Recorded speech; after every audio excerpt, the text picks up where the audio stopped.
So I went to Busch Gardens along with Will because we wanted to ride every single coaster. So we came here to Busch Gardens in Williamsburg, Virginia, where the fun began there. We came on a mission to ride every single coaster there. It's not too many of them, so I'm gonna run down every single coaster here at Busch Gardens, Williamsburg, Virginia. Beautiful park, by the way. There's Big Ben. So the first one we rode was Apollo's Chariot, one of the first hyper coasters by B&M. I think it was built into 1999 or 2000, but this was our first coaster, y'all. It is a hyper coaster, so it is very large. And the coaster community ranks it in the top 10 coasters in the world. So of course we had to ride that. And I'm telling you, we rode it twice. It was so good. The views were spectacular. And then right next to it was Tempesto, man. Let me tell you, it is not for the faint of heart. Look at this ride go.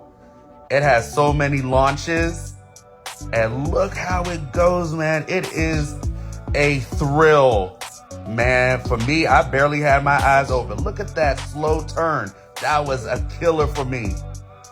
This ride is made by Premier Rides, and I'm telling you, I have never been on a coaster like this before. This one was a one and done for me. And right next to Tempesto was Pantheon, one of the fastest launch coasters they have here. Look at this first launch, y'all. Bow! Just goes right into it.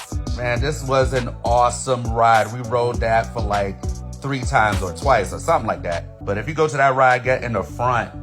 Next one, we went to Van Bolton, which has to be one of the biggest surprises there at Busch Gardens, man. We didn't think it was gonna be as good as it was. It has multi-launches, it has a surprise drop, and is an overall awesome ride.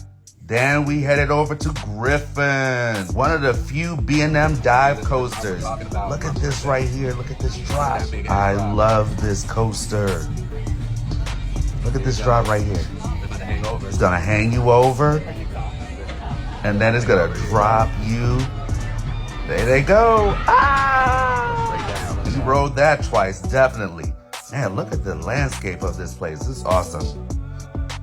We did ride Alpengeist. I just didn't get any footage of it. I'm mad about that. It was a B&M invert, man. I was so bummed I didn't get any footage of that. But then we rode the Loch Ness Monster. It's the oldest coaster in the park, that Loch Ness Monster. And then lastly, we rode Invader, which is a GCI wood coaster, man. We felt every one of those turns. And then lastly, we had to ride the newest coaster, which was called the Dark Coaster. Footage of us getting on the coaster. I wish I had footage of us on that freaking coaster. It's a multi-launch coaster that is all indoors. It has a lot of hype, but I don't think it's very great. And that's all the coasters from Busch Gardens, Williamsburg. Which ones were your favorite?